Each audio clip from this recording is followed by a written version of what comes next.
Estas son las notas rápidas en 3x3, 106.9. Imaginemos por un momento una redada a gran escala contra el narcotráfico.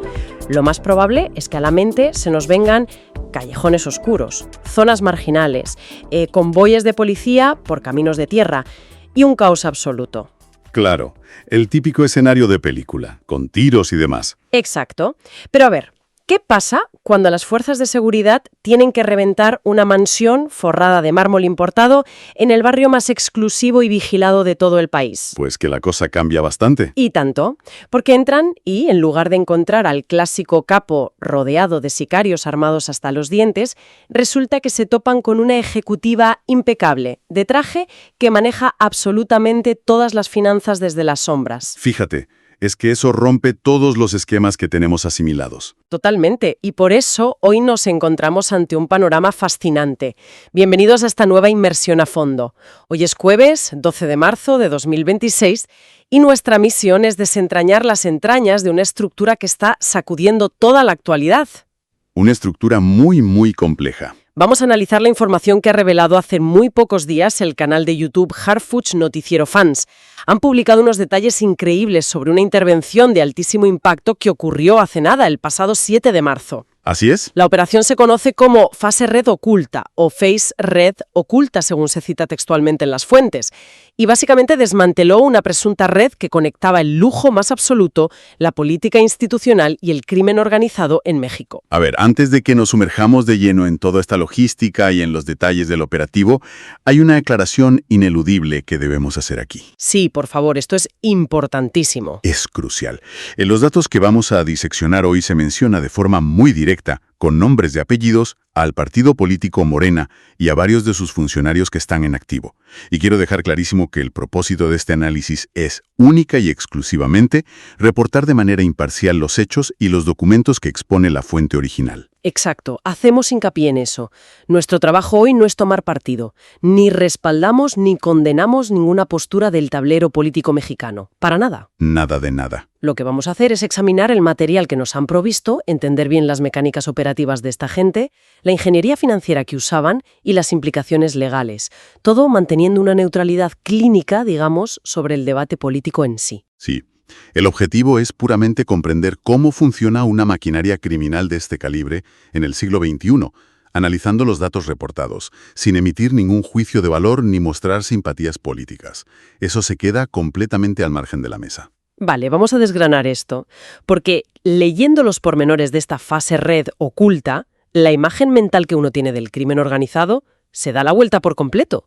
O sea, esto no operaba como una banda callejera normal que defiende un territorio a base de disparos. No, ¿qué va? La estructura que se describe funcionaba más bien como un servicio de conserjería VIP o incluso, qué sé yo, una firma de capital riesgo sumamente exclusiva. Es una buena analogía. Es que estamos hablando de un nivel donde los supuestos negocios, las rutas internacionales y los pactos de impunidad no se cierran en un almacén clandestino con luz parpadeante, sino entre obras de arte de museo y piscinas climatizadas. De hecho, me hace gracia porque veo que te has puesto un fondo de pantalla hoy con unos rascacielos nocturnos, así tipo distrito financiero súper seguro. Y oye, ¿viene ni que pintado para ilustrar esto? Pues sí, la verdad es que quería ambientar un poco porque refleja exactamente la idea central de hoy. Lo que estamos viendo es una evolución fundamental. El crimen organizado moderno, cuando llega a las cimas de la pirámide, lo que más detesta en este mundo es el ruido. Claro, el ruido espanta el negocio. Totalmente. La violencia en las calles atrae portadas de periódicos, y las portadas atraen investigaciones policiales. Así que lo que buscan en este nivel es esa invisibilidad que te da la opulencia. Esconderse a plena vista. Exacto. El dinero ilícito necesita mezclarse de alguna forma con el dinero legítimo, y no hay mejor sitio para hacerlo que en esos lugares donde el flujo de capital es gigantesco y constante todos los días. Y eso nos explica perfectamente los escenarios de esta intervención. Porque, según el anuncio oficial que hizo Omar García Harfuch a la 1 de la tarde de ese mismo 7 de marzo, los objetivos no estaban escondidos en barrios precarios. Para nada. Ejecutaron 12 redadas simultáneas, lo que allí en México denominan cateos, en plena madrugada Y ojo a las zonas, porque son las áreas inmobiliarias más elitistas y caras posibles. Sí, estamos hablando de Polanco. Polanco, Lomas de Chapultepec, Santa Fe, en la propia Ciudad de México, y además irrumpieron en propiedades estratosféricas en el Estado de México y en Jalisco. Lo fascinante aquí es, desde un punto de vista puramente táctico, la disciplina operativa que se necesita para lograr algo así. Es asombrosa. Porque 12 a la vez. Coordinar 12 equipos de asaltos simultáneos en los vecindarios que tienen la mayor densidad de seguridad privada de todo el país es una auténtica pesadilla logística. Ya, me imagino. Es que piensa que zonas como Lomas de Chapultepec son fortalezas literales. Tienen cámaras con reconocimiento de matrículas en cada puñetera esquina, guardias privados armados en las garitas de entrada, controles de acceso biométricos. Es que un solo error y se acabó. Un solo error táctico. Imagina que un equipo policial se retrasa 3 minutos por un semáforo o por el tráfico nocturno, o que un simple guardia de seguridad de la urbanización ve un convoy raro y manda un mensaje de WhatsApp. Y toda la operación se te esfuma en segundos. Exacto. Así que el hecho de que consiguieran ejecutar 12 irrupciones sin que hubiera ni una sola filtración previa, bueno, eso indica un nivel de compartimentación de la inteligencia militar casi hermético. Es digno de estudio. Y madre mía, el interior de esos casoplones debía parecer sacado de una película de atracos de Hollywood. La fuente detalla que encontraron residencias literalmente forradas de mármol importado. Unos lujos asiáticos. Garajes subterráneos que parecían concesionarios enteros. Y un detalle arquitectónico que me dejó loca. Bodegas blindadas y ocultas que, por supuesto, no constaban en ningún plan oficial del ayuntamiento. Claro, habitaciones del pánico para el dinero. Exacto. Y allí dentro había de todo. Joyas, diamantes, lingotes de oro, obras de arte contemporáneo y montañas, pero montañas literales de dinero en efectivo tanto en pesos como en dólares. Una barbaridad de capital inmovilizado. Y luego, por supuesto, la flota de coches. Encontraron 8 vehículos blindados de ultralujo, SUVs y sedanes de altísima gama. Pero a ver, aquí hay una acción concreta de las autoridades que me dejó dándole vueltas a la cabeza. A ver, cuéntame. Pues que resulta que estos coches blindados no se los llevaron a un depósito de la policía. O sea, no los incautaron para subastarlos luego y que el Estado sacara un beneficio económico. No hicieron eso. Los incineraron. Sí, tal cual. Los quemaron de manera controlada allí mismo, en el propio lugar.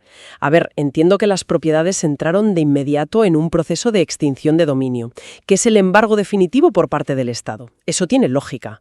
Pero, ¿por qué destruir evidencia móvil de tanto valor? Parece contraintuitivo al principio, ¿verdad? Totalmente. A mí me recordó a esa táctica militar superantigua de echar sal en la tierra después de arrasar una ciudad, simplemente para asegurarse de que nada nunca más vuelva a crecer ahí. Pues mira, esa imagen de echar sal a la tierra ilustra a la perfección el mecanismo psicológico y legal que hay detrás de esta decisión.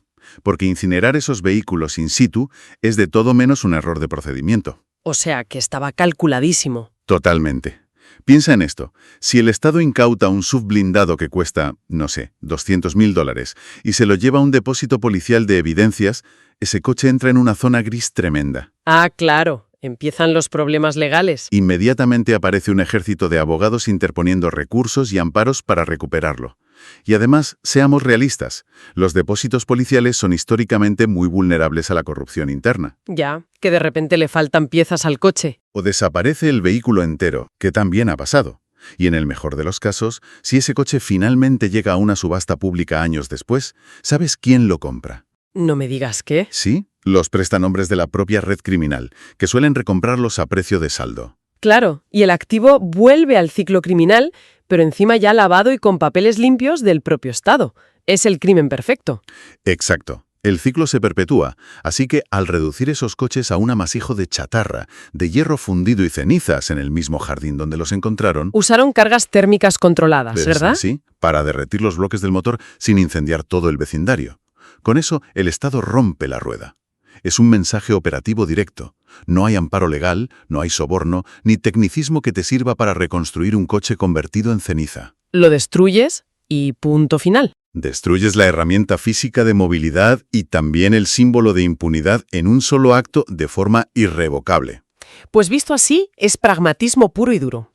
Ahora bien, si estas mansiones operaban como los verdaderos centros de mando de la organización, el paso lógico es preguntarse quién vivía en estos palacios, ¿no? Y ahí es donde entra el perfil de Fabiola Ricci.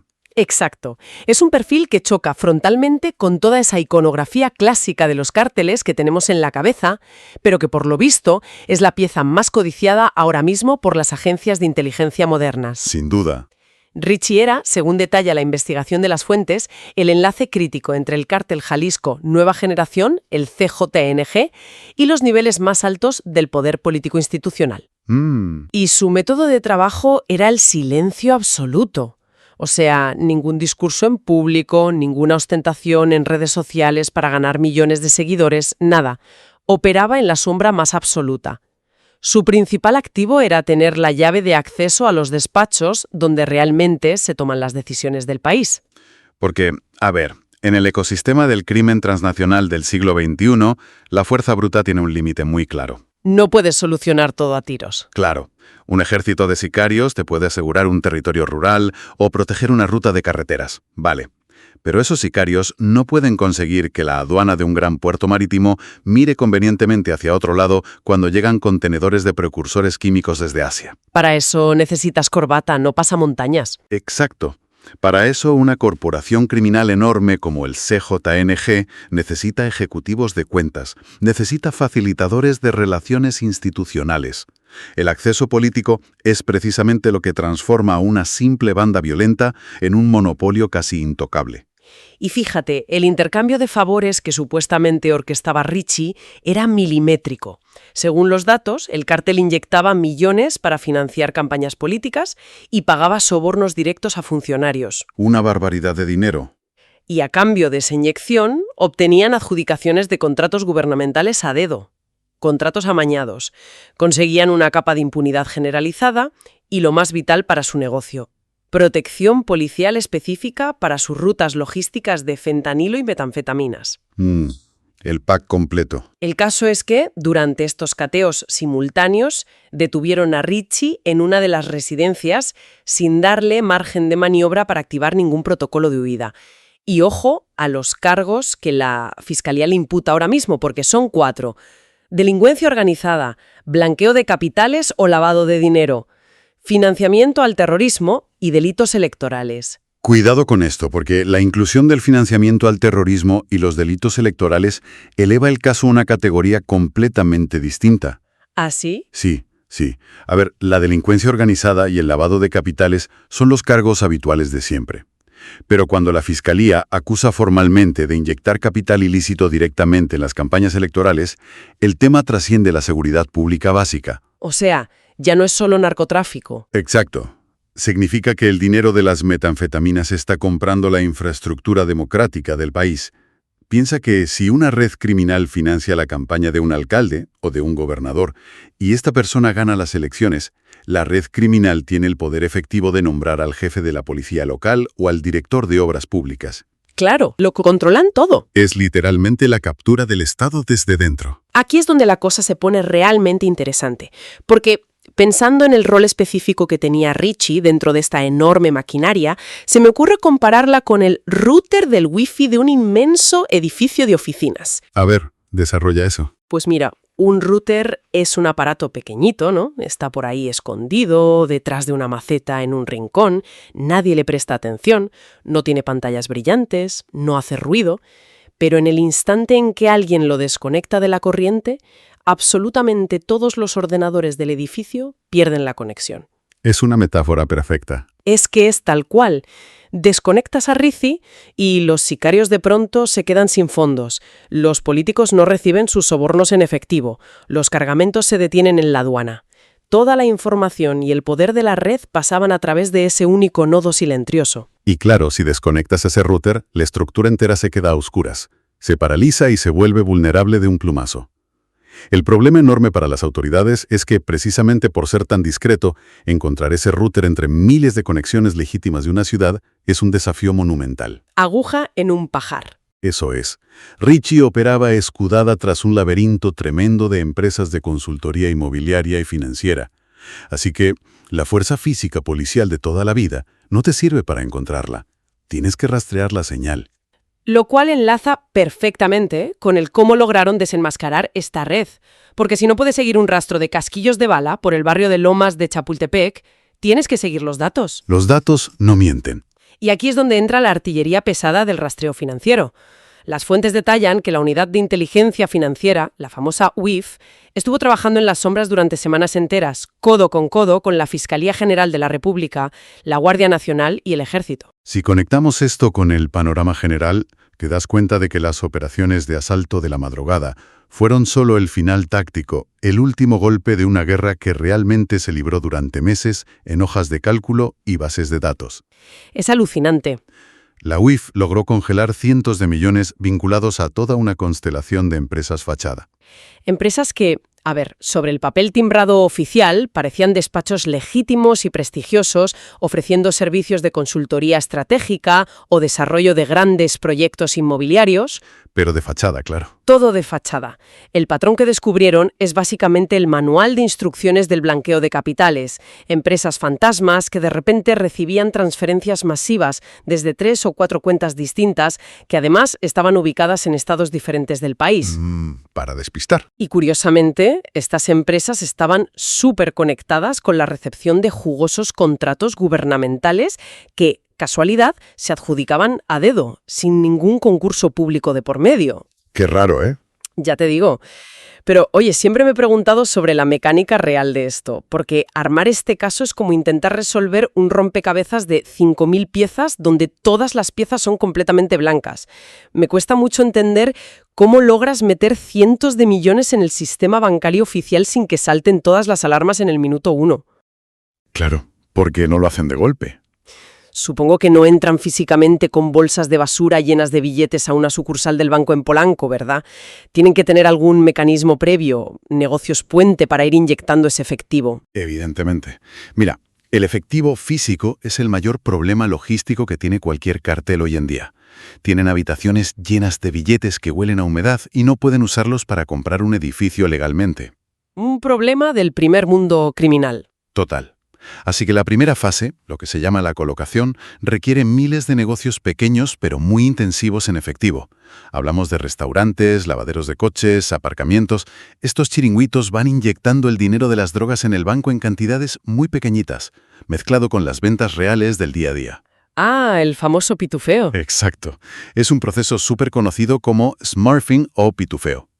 Pero claro, cuando tienes que mover cientos de millones de dólares, el pitufeo se queda corto. Necesitas pasar a la segunda fase, la estratificación o layering en inglés. Y ahí es donde entran a jugar estas mega consultorías inmobiliarias de las que hablamos. A ver si lo entiendo.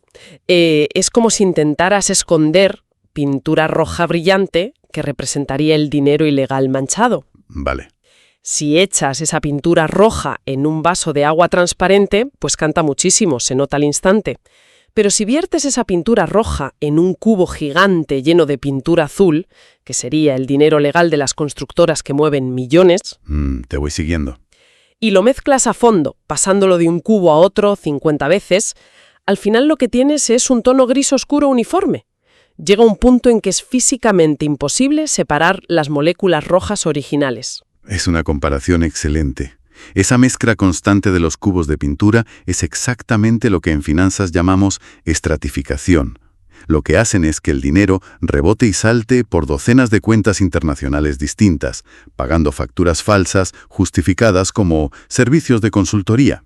Y el banco no se entera. Es que, para el software de seguridad del banco, si una gran inmobiliaria vende supuestamente un edificio enorme y le transfiere 10 millones a una firma consultora, pues eso parece una transacción comercial de alto nivel completamente normal. Claro, no saltan las alarmas. No saltan. Así que lo que hace la UIF es aplicar algoritmos de análisis forense avanzadísimos para poder mirar más allá de ese barniz comercial gris oscuro. Buscan los nodos matemáticos donde la pintura converge. ¿Y cómo lo detectan? Pues por ejemplo, si el algoritmo descubre que una consultora en el barrio de Santa Fe, que no tiene ni empleados registrados en la Seguridad Social, ni oficinas físicas reales, está cobrando millones de 3 inmobiliarias distintas a la vez y simultáneamente está recibiendo dinero público de varios ayuntamientos, ahí el sistema identifica el patrón de fraude. Y ahí es cuando les bloquean las cuentas de golpe. Ahí intervienen y cortan el grifo. Les cortan el oxígeno financiero por completo. Pero, a ver, el rastreo del dinero fue solo el mecanismo para llegar hasta ellos y capturarlos. La verdadera bomba de relojería que se encontraron en esas mansiones no fueron ni los lingotes de oro ni las joyas. Para nada. El problema gordo era otro. El activo más tóxico de todos estaba escrito a mano, en simple papel. Según se reporta, las autoridades confiscaron cajas enteras de documentos y libretas de contabilidad clandestina. Y el contenido es explosivo, por decirlo suavemente. Telita con las libretas. Hablamos de listas súper detalladas de sobornos, con los montos exactos. Y lo más incriminatorio de todo, firmas reales de funcionarios y exfuncionarios vinculados al partido Morena, operando de manera coordinada en al menos 3 entidades clave del país. Jalisco, el Estado de México y la Ciudad de México. Sí. Exacto. Y no se queda ahí la cosa. Hay más. Sí.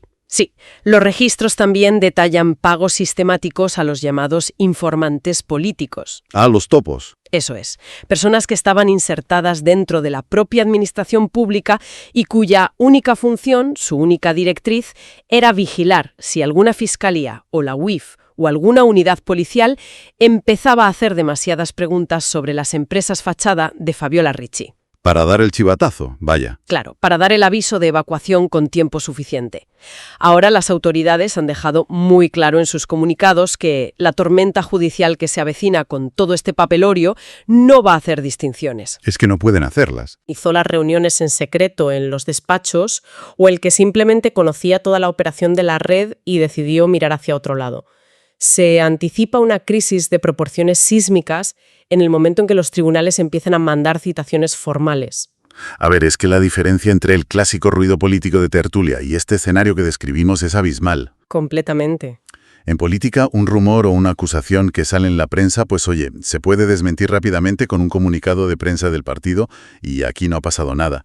Pero una libreta física que ha sido incautada legalmente. O discos duros. Discos duros desencriptados, teléfonos móviles plagados de mensajes de texto geolocalizados.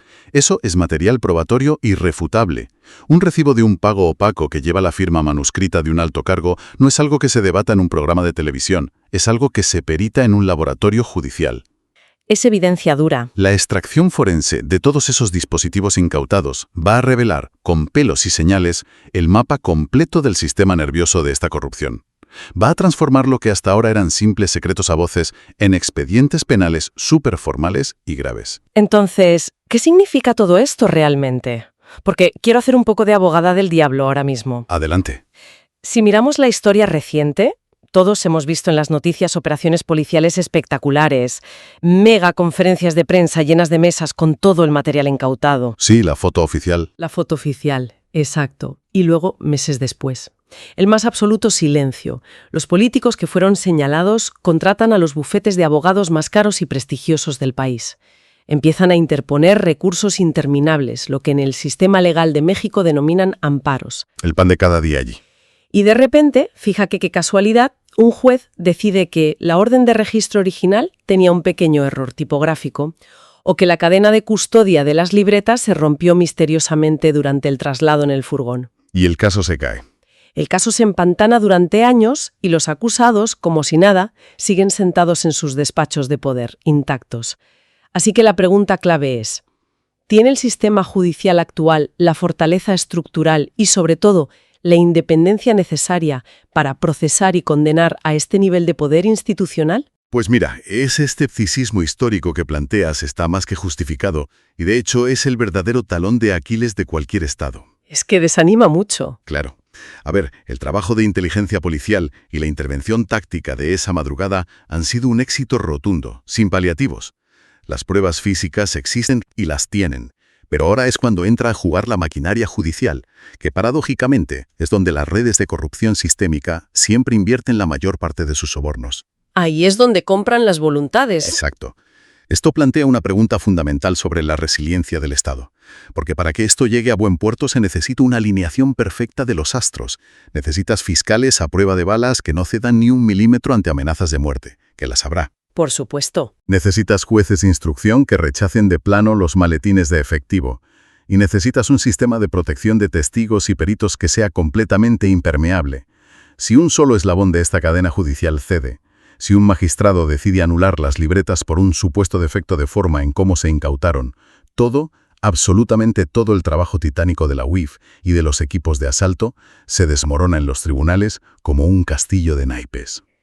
Lo cual nos obliga inevitablemente a elevar un poco la mirada y evaluar el panorama temporal completo, porque las fuentes oficiales insisten en enmarcar esta operación Fase Red Oculta no como un evento aislado y fortuito de un sábado de madrugada, sino como un nodo crucial dentro de una estrategia muchísimo más amplia y a largo plazo. Exactamente. Es que no se puede entender el calado de esto sin poner sobre la mesa el contexto de presión sostenida que el Estado mexicano está ejerciendo últimamente sobre el CJNG. Llevan una buena racha. Sí. En los últimos meses, sin ir más lejos, hemos visto decomisos multimillonarios que afectaban a la familia directa del propio líder del cártel, el conocido como el Mencho. Ah, sí, eso salió en todos lados.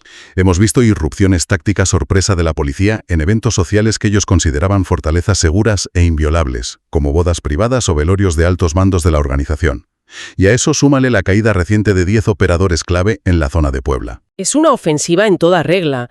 De hecho, el propio Harfuch ha sido bastante tajante sobre cuál es el objetivo final de todo esto. O sea, el objetivo no es simplemente interceptar furgonetas y confiscar cargamentos de droga. El objetivo estratégico, y cito casi literalmente el espíritu de sus declaraciones, es reventar el último eslabón de protección política. Esa es la clave, la protección. Ahora mismo, las inteligencias policiales tanto de la Ciudad de México como de Jalisco están en alerta roja máxima, porque saben de sobra que cuando acorralas de esa manera una estructura de semejante tamaño, las represalias violentas en la calle son inminentes. Van a intentar devolver el golpe, seguro. Y no solo eso, también esperan intentos desesperados por parte del resto de funcionarios implicados por quemar archivos, borrar discos duros y destruir cualquier evidencia incriminatoria antes de que la Fiscalía llame a las puertas de sus despachos. Lógico. Deben estar sudando frío. Y aquí la fuente lanza una advertencia temporal que me parece súper crítica.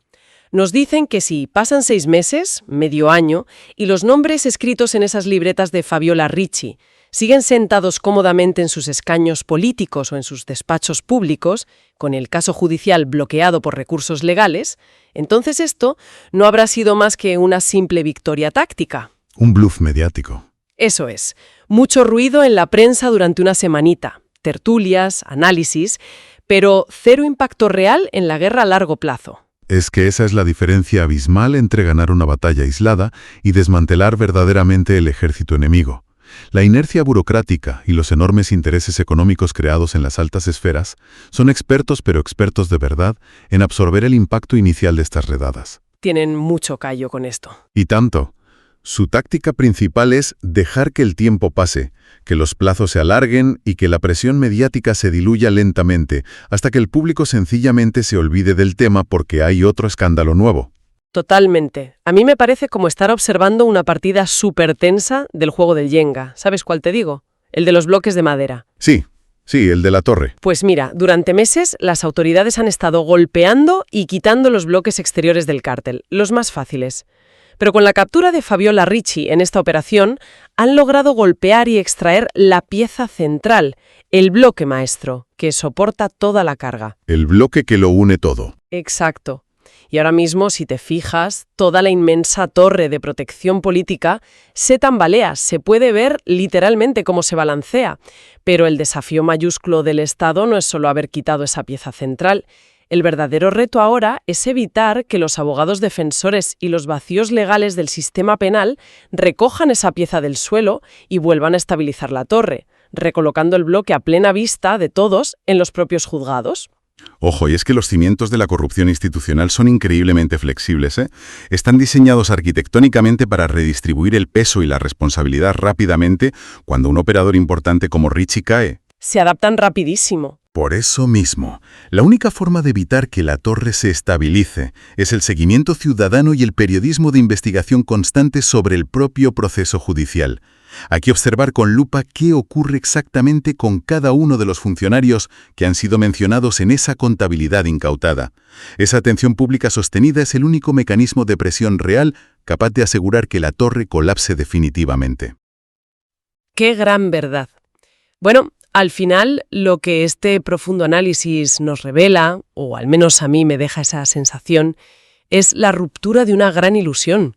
Nos rompe el espejismo de pensar que los códigos postales más exclusivos del país, las zonas residenciales de alta seguridad y las fachadas de cristal de los edificios corporativos ofrecen una inmunidad absoluta ante la ley. El crimen también vive en áticos de lujo. Hemos visto claramente cómo la captura silenciosa de una ejecutiva de perfil bajo, que nadie conocía, puede hacerle muchísimo más daño estructural a una organización criminal transnacional que la incautación de 50 toneladas de narcóticos en la frontera. Sin lugar a dudas. Hemos explorado también toda esta complejidad fascinante de la estratificación financiera, el pitufeo y el tremendo poder que tienen los algoritmos modernos para rastrear el recorrido del dinero sucio hasta llegar a los despachos del poder político. Y por supuesto, queda sobre la mesa la monumental prueba de estrés, el examen definitivo al que se enfrenta ahora mismo el sistema judicial mexicano con todas esas libretas de la discordia. Ojalá estemos a la altura, porque entender estas dinámicas de las que hemos hablado hoy cambia radicalmente nuestra percepción cotidiana de la seguridad. El peligro real, o sea, el crimen organizado con verdadera capacidad y músculo financiero para desestabilizar la democracia de un país entero, rara vez dispara un arma en público hoy en día. No les hace falta. ¿No? Opera a través de consultorías superelegantes, mediante transferencias bancarias internacionales cifradas y firmando contratos públicos de adjudicación directa. Básicamente, se han convertido en un parásita gigantesco anidado dentro de la propia economía formal y legal de nuestras ciudades. Es una realidad que sinceramente te hiela las hambres si te paras a pensarla fríamente.